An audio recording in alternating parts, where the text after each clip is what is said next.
Protein আছে, যে প্রোটিনগুলো আমাদের এখানে রোগ তৈরি করে, সেই প্রোটিনগুলো হচ্ছে যে স্ট্রাকচারাল প্রোটিন, মানে স্পাইক প্রোটিন, কিছু আছে মেমব্রেন প্রোটিন, কিছু আছে এনভেলপ প্রোটিন। এই স্পাইক প্রোটিনটাই হচ্ছে মেন, কারণ এইটাই ডিজিজ প্রোগ্রেসটা করে বা আমাদের দেহে ডিজিজগুলো তৈরি করে। এবারে এই স্পাইক প্রোটিনটা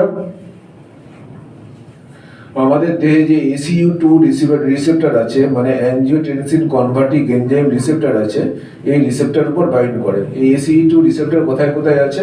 আর লাংসে আছে, গ্যাস্ট্রোইন্টেস্টিনাল ট্র্যাক্ট বা ওই আমাদের যে ইন্টেস্টাইনে আছে, বা কিডনিতে আছে, বা ব্লাড ভেসেলসে আছে। এবারে মেনলি যেহেতু এটা ইনফেকশন হয় থ্রু ড্রপলেট ইনফেকশন, ট্রান্সমিশনটা হয় একটা মানবদেহ থেকে আরেকটা মানবদেহে, ট্রান্সমিশন হয় ড্রপলেট ইনফেকশনের মাধ্যমে। মানে হচ্ছে যে কফ কাশি মধ্যে যে ড্রপলেটটা বেরোয় সেই ড্রপলেটটা থেকেই যায়। তাই জন্য ফার্স্ট সেটাই লজ করে, সেটা হচ্ছে নাজোফেরিংস, মানে হচ্ছে নাকে, আর হচ্ছে মুখের এপিথেলিয়ামে।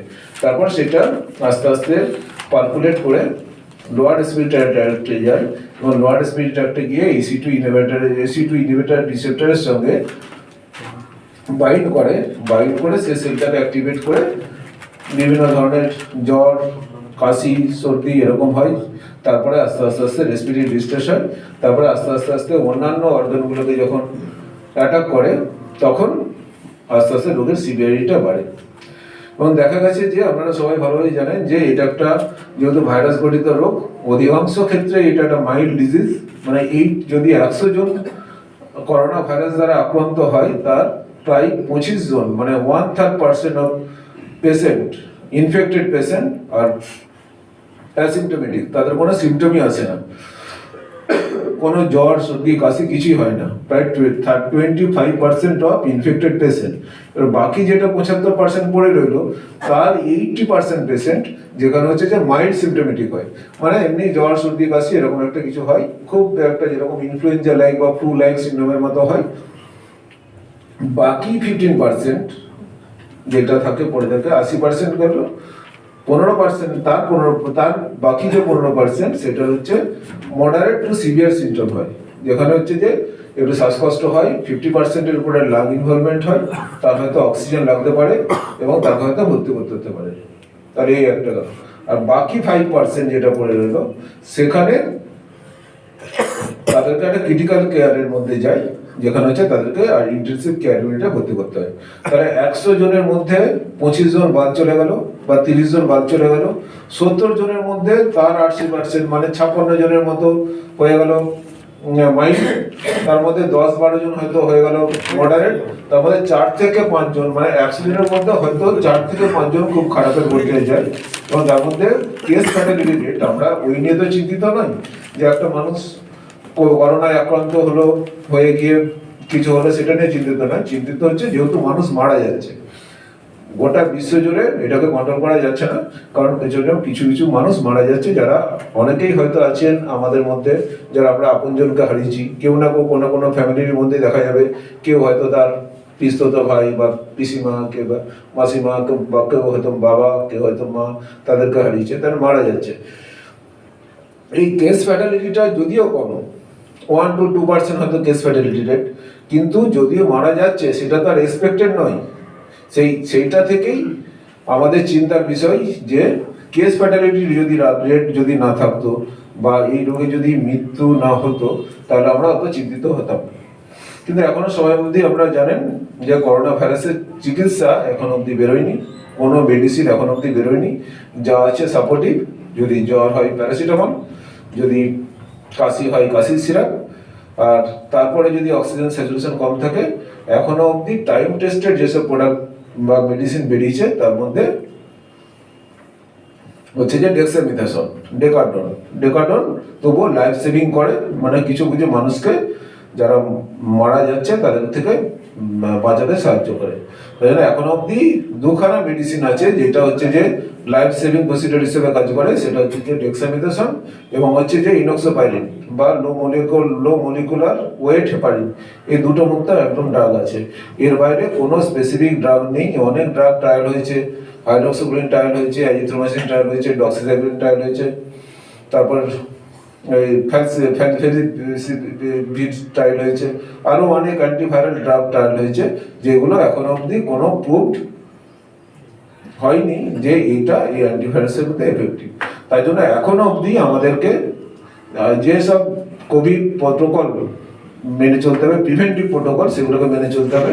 করা, মাস্ক পরা, আর হচ্ছে পার্সোনাল হাইজিন, এগুলোকে মেনটেন করা। এগুলো যদি করতে পারি তাহলে আমাদের একটা প্রিভেন্টিভ রোল রইল। আর একটা রয়েছে ভ্যাকসিনেশন। ভ্যাকসিনেশন যদি আমরা করতে পারি তাহলে আমাদের সিভিয়ারিটিটা খুব একটা বেশি হবে না। যেটা যদি আমরা কোভিড ভ্যাকসিন নেওয়া মানে হচ্ছে কোভিড হবে না তা নয়, ভ্যাকসিন নেওয়া মানে হচ্ছে তার ইনফেকশন হলে ইনফেকশনের সিভিয়ারিটিটা হবে না, মানুষের তো মৃত্যুর হারটা অনেক আমরা কমাতে পারবো। সেই হিসাবে মাস ভ্যাকসিনেশনের দরকার। ও মাস ভ্যাকসিনেশন হলে তাহলে এটাও একটা হার্ড ইমিউনিটি তৈরি হবে। একটা ইমিউনিটি দু ধরনের হয়, একটা হচ্ছে যে ইন্ডিভিজুয়াল ইমিউনিটি, আমি নিজেকে সুরক্ষা করলাম, আর একটা ইমিউনিটি হয় হার্ড ইমিউনিটি।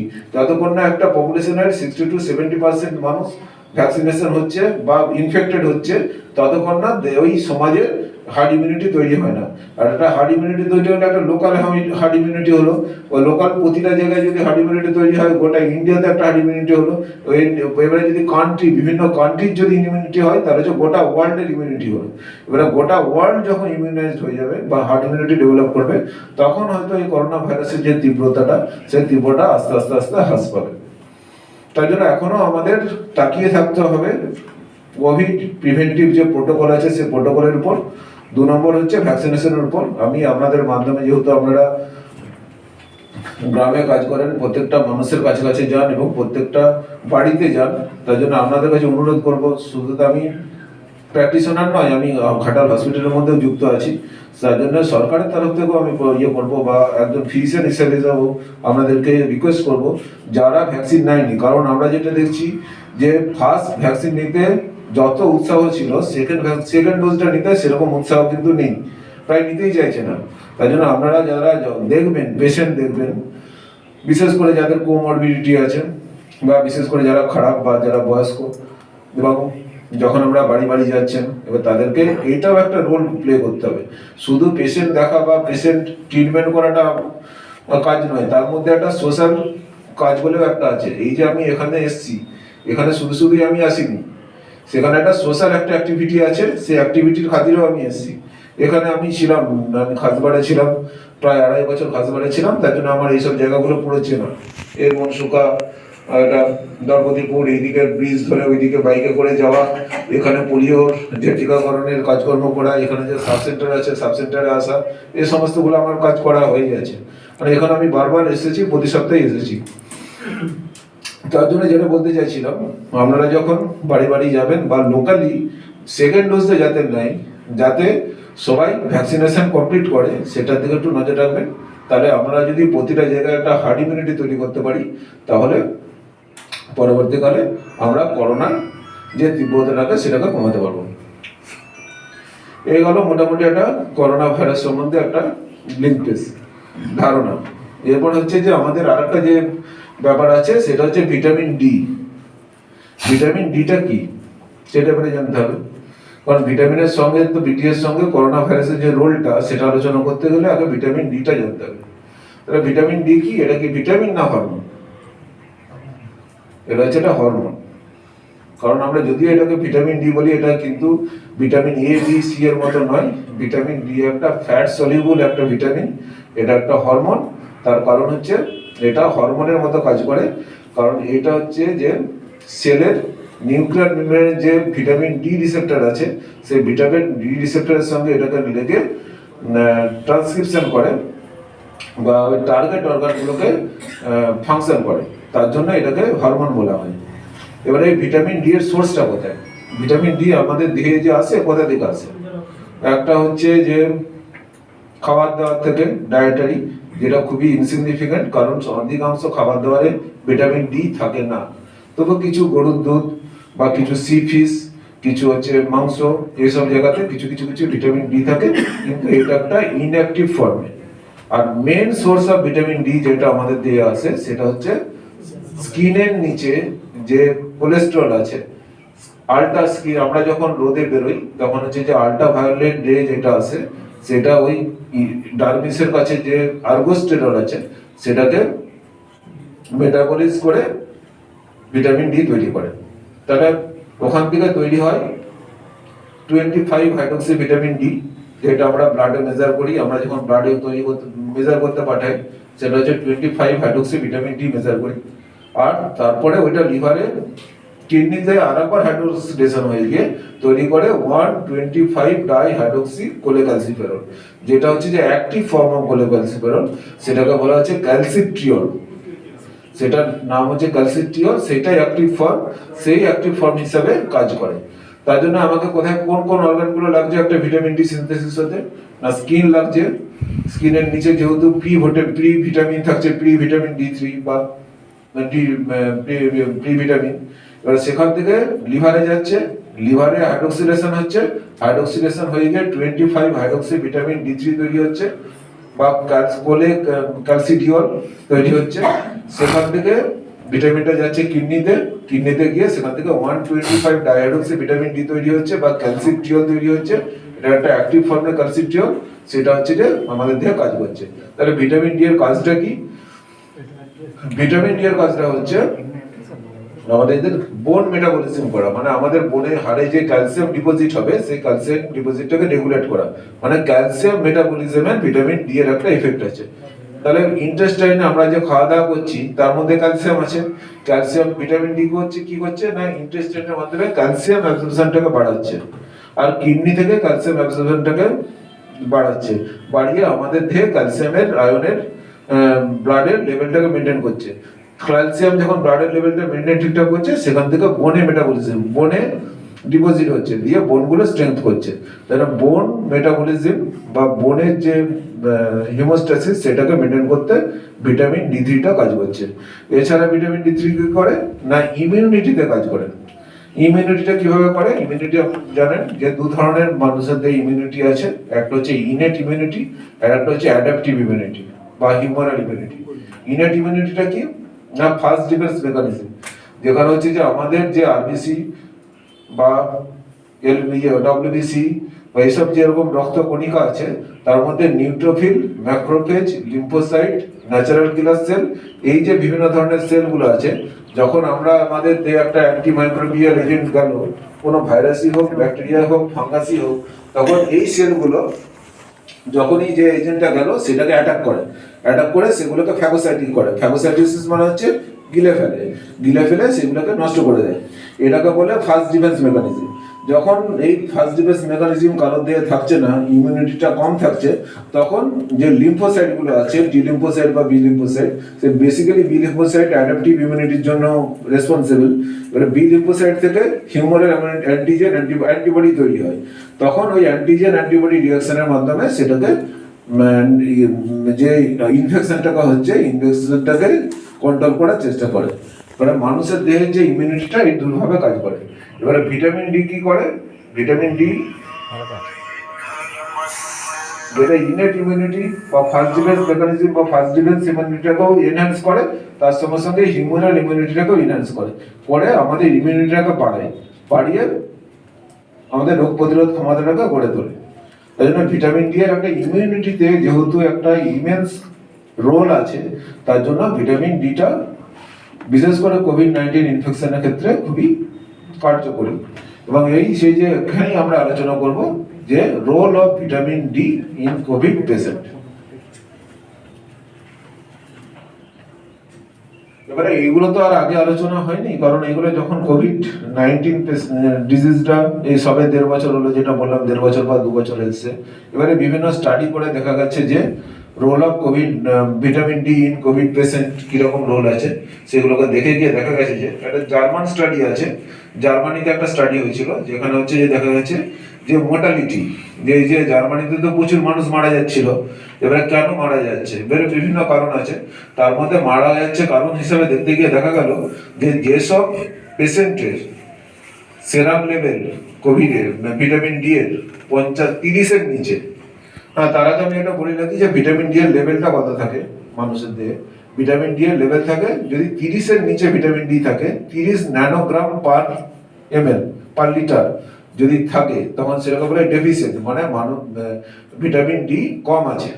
যদি 30 থেকে 50 থাকে, তার মানে হচ্ছে ইনসাফিসিয়েন্ট, মানে একটা হচ্ছে ডেফিসিয়েন্সি মানে খুব কম, একটা হচ্ছে ইনসাফিসিয়েন্ট মানে পর্যাপ্ত পরিমাণে নেই, একটা হচ্ছে 50-এর উপরে যদি থাকে তাহলে হচ্ছে সাফিসিয়েন্ট।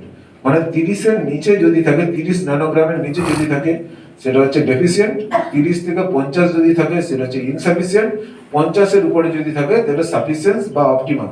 এবারে যেসব মানুষগুলো কোভিডে মারা যাচ্ছে তাদেরকে ব্লাড নিয়ে গিয়ে দেখা গেল যে 50-এর উপরে যাদের ভিটামিন ডি আছে তাদের মর্টালিটি রেট কম, আর যাদের 30-এর নিচে ভিটামিন ডি আছে লেভেল তাদের মর্টালিটি রেট বেশি। এখান থেকে একটা ইন্টারফারেন্স ড্র করা হলো যে ভিটামিন ডি লেভেল যাদের কম তাদের মধ্যে মরার হারটা বেশি আছে, এটা একটা সিদ্ধান্তে পৌঁছালো। এছাড়া আর একটা জিনিস দেখা গেছে যে এটা আগের স্টাডি, যদিও এটা কোভিডের স্টাডি নয়, ওটা অনেকদিন আগেকার স্টাডি, যেখানে হচ্ছে যে ভিটামিন ডি যাদের কম আছে তাদের ইনফ্লুয়েঞ্জা এ ভাইরাসের ইনফেকশন বেশি হয়। এটা একটা উইন্টার সিজন আপনারা ভালোভাবে জানেন, সিজনাল ভাইরাল যেসব ইনফেকশন খুব বেশি হয় তার মধ্যে ইনফ্লুয়েঞ্জা ভাইরাস আছে। তার জন্য প্রতি বছর ইনফ্লুয়েঞ্জা ভ্যাকসিনেশন দেওয়া হয় এই সময়, যাতে ইনফ্লুয়েঞ্জা না হয়।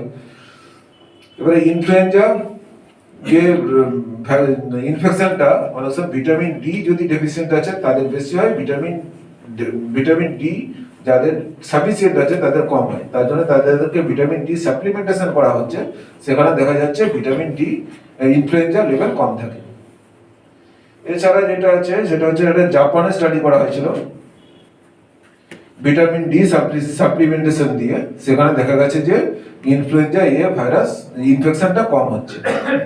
এছাড়া আমরা যখন কোভিড ইনফেকশন যখন হয় আপনারা ভালোভাবে জানেন যে কোভিড ইনফেকশনের সময় ইন্টারলুকিন 6 বাড়ে, টিউমার নেক্রোসিস ফ্যাক্টর বাড়ে, ইন্টারফেরন গামা বাড়ে, TH1 সেল যেটা এক্সপ্রেশন সেটা কমে, আর হচ্ছে যে হাইপার কোয়াগুলেন্ট স্টেট বাড়ে, এগুলো বাড়ে, যার জন্য মানুষ মারা যায়, যেগুলোকে বলা হয় সাইটোজেনিক স্টর্ম। এইসব ঘটনাগুলো ঘটে এবং ভিটামিন ডি ডেফিসিয়েন্সির ক্ষেত্রেও তাই হয়। ভিটামিন ডি ডেফিসিয়েন্সির ক্ষেত্রেও দেখা গেছে যে মানুষের ভিটামিন ডি ডেফিসিয়েন্সি আছে সেখানে তার ইন্টারলুকিন 6 বাড়া আছে, টিউমার্স নেক্রোসিস ফ্যাক্টর সেটা বাড়া আছে, ইন্টারফেরন গামা বাড়া হচ্ছে, এসি ইনহিবিটর এক্সপ্রেশন কম আছে, হাইপার কোয়াগুলেন্ট স্টেট আছে। তাই জন্য কোনো পেশেন্টের যদি কোভিড-19 ইনফেকশন থাকে তার সঙ্গে ভিটামিন ডিও ইনসাফিসিয়েন্ট থাকে বা ডেফিসিয়েন্ট থাকে, তাহলে এই যে মার্কারগুলো ইনফ্ল্যামেটরি মার্কার, এগুলো আমরা জানি যে ইন্টারলুকিন সি আমরা অ্যাসেস করি, ফেরিটিন অ্যাসেস করি, এসবগুলো বেড়ে যাচ্ছে। তাহলে সাইমultaneous ভাবে দুটো মিলেই কাজ করছে। এবার আমার যদি ভিটামিন ডি তাদের সাফিসিয়েন্ট থাকে তাহলে এই মার্কারগুলো বাড়তে পারবে না। তাই জন্য যাদের ভিটামিন ডি ডেফিসিয়েন্ট আছে তাদের এই মার্কারগুলো বাড়ছে। আমি যদি সেখানে ভিটামিন ডি দিই তাহলে এই ইনফ্ল্যামেটরি মার্কারগুলো বাড়বে না এবং হাইপার কোয়াগুলেন্ট স্টেটে যাবে না, পেশেন্টের কেস ফ্যাটালিটি রেট কমবে। এছাড়া রিসেন্টলি ইন্ডিয়াতে একটা স্টাডি করা হয়েছিল, সেট স্টাডি, এটা স্টাডিটার নাম সেট স্টাডি। সেখানে দেখা গেছে যদি ভিটামিন D3 হায়ার ডোজে মানে 60,000 পার ডে 7 ডেজ যদি আমরা দিই তাহলে দেখা গেছে যে প্রায় 60 to 70% পেশেন্টের ক্ষেত্রে 21 ডেজের মধ্যে তার ভাইরাস লোড মানে ভাইরাস নেগেটিভ হয়ে যাচ্ছে, আর কিছু পার্সেন্ট আছে যাদের ভাইরাস নেগেটিভ হচ্ছে না। সেই ক্ষেত্রেও দেখা গেছে, সেটা আমাদের ইন্ডিয়ান স্টাডি যেটা BMJ তে বেরিয়েছিল, মানে হচ্ছে ব্রিটিশ মেডিকেল জার্নালে বেরিয়েছিল, সেখানে হচ্ছে যে ভিটামিন ডি সাপ্লিমেন্টেশন দিয়ে ভালো রেজাল্ট পাওয়া গেছে। এবারে এতগুলো স্টাডি মোটামুটি হয়েছে যেখান থেকে দেখা গেছে ভিটামিন ডি একটা ইমেন্স রোল আছে। এবারে ভিটামিন ডি এর আর একটা স্টাডি হয়েছিল, সেটা হচ্ছে যে ডিসম্যান কার্বোজেনামিক্স লিমিটেড এর বলে একটা কোম্পানি আছে, নেদারল্যান্ডের কোম্পানি ডিসম্যান কার্বোজেনামিক্স লিমিটেড। এরা যে স্টাডিটা করেছিল সেই স্টাডিতে সুপারভাইজ করেছিল Boston university of medical school of science আর হচ্ছে Tehran university of medical science. তেহরানের একটা মেডিকেল সায়েন্সের ইউনিভার্সিটি আর একটা হচ্ছে যে বস্টন ইউনিভার্সিটি, এই দুজনে মিলে সুপারভাইজ করে দেখা গেছে যে ভিটামিন ডি যেটা করে সেটা হচ্ছে যে লিম্ফোসাইটের রেটটাকে বাড়িয়ে দিয়ে এনএলআর রেশিওটাকে কমায়। আমরা যখন কোভিড পেশেন্ট দেখলে কিছু কিছু প্রগনোস্টিক ফ্যাক্টর আছে, সেগুলোকে আমরা দেখার চেষ্টা করি যে পেশেন্টটা খারাপের দিকে আছে না ভালো দিকে আছে। তার মধ্যে একটা আছে এনএলআর মানে নিউট্রোফিল লিম্ফোসাইট রেশিও, এটাকে বলা হয় এনএলআর। এবারে এই এনএলআরটা যখন 2.2 এর বেশি হয় মানে নিউট্রোফিল ইজ টু লিম্ফোসাইট, এই যে রেশিওটা যখন 2.2 এর বেশি হয় তখন আমরা ধরে নিই পেশেন্টটা খারাপের দিকে যাবে বা খারাপ হতে পারে। এবারে ভিটামিন ডি কি করে, লিম্ফোসাইটের রেগুলেশনটাকে এক্সপ্রেশনটাকে বাড়িয়ে দেয়, বাড়িয়ে দিয়ে কি করে এনআরআর রেশিওটাকে কমায়, কমিয়ে তার প্রোগনোস্টিক ফ্যাক্টরটাকে কমিয়ে মর্টালিটিটাকে কমায়। এই যে স্টাডিটা করা হয়েছে, স্টাডিটা করে এই ব্যাপারটা দেখা গেছে। এছাড়া আর একটা স্পেনের স্টাডি হয়েছে, সেখানে স্টাডি করে দেখা গেছে যে ভিটামিন ডি এর একটা ইমিউনিটির উপর একটা প্রভাব আছে, যেটা হচ্ছে যে ইনেট সেল মানে হিউম্যারাল ইমিউনিটি এবং ইনেট ইমিউনিটি দুটোকেই বাড়িয়ে আমাদের দেহের মধ্যে রোগ প্রতিরোধ ক্ষমতা তৈরি করে। এই ধরনের বিভিন্ন স্টাডি করে দেখা গেছে যে ভিটামিন ডি এর একটা ভালো প্রভাব আছে। এবং আপনারা জানেন যে এখন হচ্ছে উইন্টার সিজন, উইন্টার সিজনে কি হয়, সূর্যটা কোন দিকে চলে যায়, দক্ষিণ। আমরা কোন দিকে আছি, উত্তরের দিকে, মানে দক্ষিণে চলে যাচ্ছে, ওই দিকে চলে যাচ্ছে, ফলে আমাদের এখানে সাফিসিয়েন্ট আলো থাকছে না, দেরি করে সূর্য উঠছে, তাড়াতাড়ি সূর্য নেমে যাচ্ছে। এবং এটা দেখা গেছে যে একটা মানুষের যেটা 50 to 60% সানলাইটের কাছে এক্সপোজার হওয়ার দরকার ডে টাইম, যতটা ডে টাইম আছে তার অ্যাভারেজ আমরা 7% ডে টাইম, মানে 24 ঘন্টার মধ্যে 7% আমরা বাইরে বেরোই। আমরা এখন ঘরের মধ্যে থাকতে বেশি পছন্দ করি, ইনডোরের মধ্যে থাকতে বেশি করি, খেলাধুলা তো উঠে গেছে, বাচ্চাদের খেলাধুলা বলে এখন আর কিছু নেই, আর আমরা এখন বাইরে বেরোতে চাই না, সমস্ত কিছু ফোনের মাধ্যমেই হচ্ছে, সব কিছু ঘরে বসে পেয়ে যাচ্ছি। তার জন্য আগে যেটা বাইরে বেরোনোর যে ব্যাপার ছিল, সেই বাইরে বেরোনোর ব্যাপারটা প্রায় উঠে গেছে, ফলে ডে আমরা যে বাইরে বেরোবো, রোদ যে আমাদের দিয়ে আসবে, সেটা আমাদের থাকছে না। এটা হিসাব করে দেখা গেছে যে সেটা 7%-এর মতো আমরা বেরোই, মানে আমরা যদি অ্যাভারেজ পপুলেশনের একটা হিসাব করি, সেখানে দেখা যাচ্ছে যে 7% আমরা ডে টাইম এক্সপোজার হয় সানলাইটে। এবারে সানলাইটে যদি এক্সপোজ না হয় তাহলে কি হবে, ভিটামিন ডি সিনথেসিস কমবে, আমাদের দেহের মধ্যে ভিটামিন ডি থাকবে, এবং আমাদের দেহের মধ্যে যদি ভিটামিন ডি কমে যায়, তাহলে যদি আবার কেউ করোনাতে ইনফেক্টেড হয়, কারণ করোনাতে এখনো যায়নি, এখনো ভালোই বিদ্যমান, এবার করোনা যদি থাকে, করোনা যদি ইনফেকশন হয়, তাহলে তার সিভিয়ারিটিটা বাড়বে। তার জন্য সানলাইট এক্সপোজার যেহেতু কম আছে, তাহলে দেখা গেছে যে আমাদের দেশের অধিকাংশই একটা ভিটামিন ডি ডেফিসিয়েন্সি আছে। যদি আমরা যদি এখানে সেরো সার্ভে করা হয়নি যে আমাদের দেশের কত পপুলেশন মেল, কত পপুলেশন ফিমেল ভিটামিন ডি ডেফিসিয়েন্সিতে ভুগছে, সেগুলো করার মতো তো আমাদের বিলাসিতা নেই, কারণ আমরা তো আর ডেভেলপ কান্ট্রি নয় যে আমাদের মধ্যে সেই বিলাসিতা থাকবে। কারণ আমরা ধরেই নিই যে আমাদের যেহেতু এখন বিশেষ করে উইন্টার সিজন, আমাদের একটা ভিটামিন ডি ডেফিসিয়েন্সি থাকবে, কারণ খাওয়া দাওয়া আমাদের অনেক চেঞ্জ হয়ে গেছে। এখন আমরা শাকসবজি খাই না, আমরা সবাই বাজারে কি বলে পাস্তা এসবগুলো খাই। এরপর এইসব যে দেখা গেছে যে গোটা ওয়ার্ল্ডে যেহেতু মানুষের ইনডোর অ্যাক্টিভিটি অনেক বেড়ে গেছে, মানুষ ঘরের মধ্যেই থাকে, খুব একটা বাইরে বেরোয় না, তাদের মধ্যে একটা ভিটামিন ডি ডেফিসিয়েন্সি আছে। তার জন্য কিছু কিছু কান্ট্রি যারা করেছে ফুড স্টাফের মধ্যে ভিটামিন ডি দিয়ে ভিটামিন ডি সাপ্লিমেন্টেশন করছে। তার মধ্যে কিছু কান্ট্রি আছে যেগুলো হচ্ছে যে ম্যান্ডেটরি, তারা ভিটামিন ডি সাপ্লিমেন্টেশন করছে। তার মধ্যে হচ্ছে যে নরওয়ে, কানাডা আছে, আর ফিনল্যান্ড, আমেরিকা এটা ওরা অপশনাল করেছে যে কোনো মানুষ ভিটামিন ডি সাপ্লিমেন্টেড ফুড খেতেও পারে, নাও পারে। কিন্তু এখন অবধি কনসেনসাস আসেনি, মানে সর্বসম্মতি হয়নি যে ভিটামিন ডি প্রতিটা কান্ট্রিকেই সাপ্লিমেন্টেশন দিতে হবে। কিন্তু এতগুলো স্টাডি এবং এতগুলো এক্সপেরিমেন্ট করে দেখা গেছে যে ভিটামিন ডি এর ডেফিনিট রোল আছে। সেই ডেফিনিট রোল যদি আমরা ভিটামিন ডি এর সাপ্লিমেন্টেশন করি, এবং ভিটামিন ডি প্রতিটা পেশেন্ট নয়, প্রতিটা পার্সনকে দিই, এবং তাদের ভিটামিন ডি লেভেল যদি সাফিসিয়েন্ট অ্যামাউন্টে থাকে, তাহলে তারা যদি করোনা আক্রান্ত হয়ও, তার আগে বলে নিচ্ছি প্রিভেন্টিভ মেজারমেন্ট নিতে হবে। প্রিভেন্টিভ মেজারমেন্ট নেওয়া সত্ত্বেও তাদের যদি করোনা হয়ও, তাদের সিভিয়ারিটি খুব একটা হবে না, এবং মর্টালিটির আমাদের যেটা লক্ষ্য, যাতে মানুষ মারা না যায়, সেটা আমরা কমাতে পারবো। তার জন্য আমাদের এই যে কোম্পানি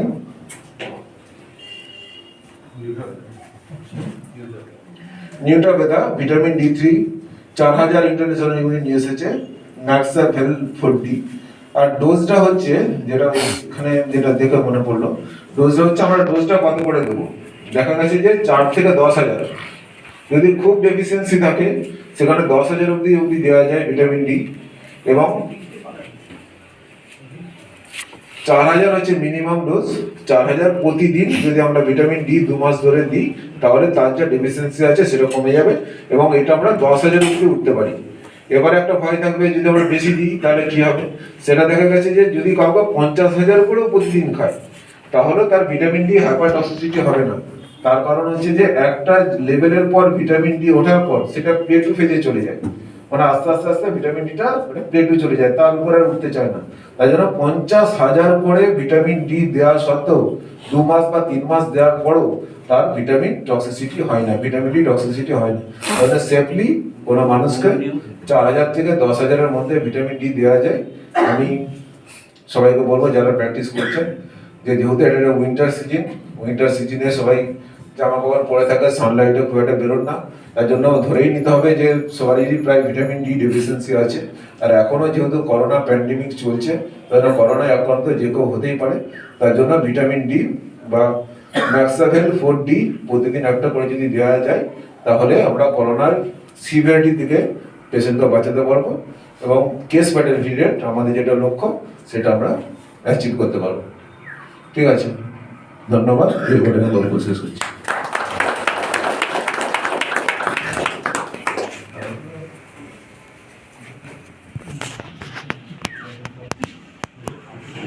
হ্যালো, প্রথমে স্যারকে ধন্যবাদ জানাই, একটা ব্রিলিয়েন্ট স্পিচ হয়েছে, খুব সুন্দরভাবে বুঝিয়েছেন।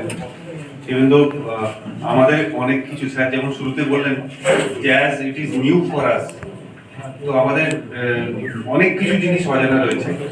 তো একটা অপরচুনিটি পেয়েছি স্যারকে সামনে থেকে